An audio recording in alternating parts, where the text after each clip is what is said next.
இப்போ என்னன்னா இப்போ வந்து அதித்தி ஆகட்டும் வந்து திறமையோடு தான் வராங்க.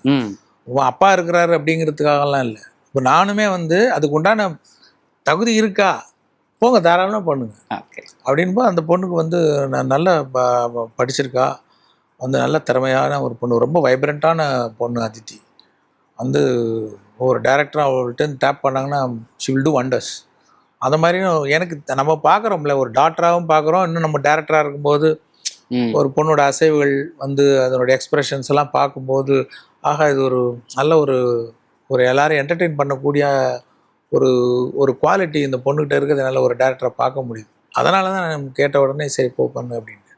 அதே மாதிரி இந்த பையன்கிட்ட இருக்குது, அந்த ஒரு குவாலிட்டி இருக்குது. வந்தானா ஒரு இம்ப்ரெஸ் பண்ணக்கூடிய ஒரு திறமை இருக்குது அப்படின்னா ஸோ கண்டிப்பாக வருவார்.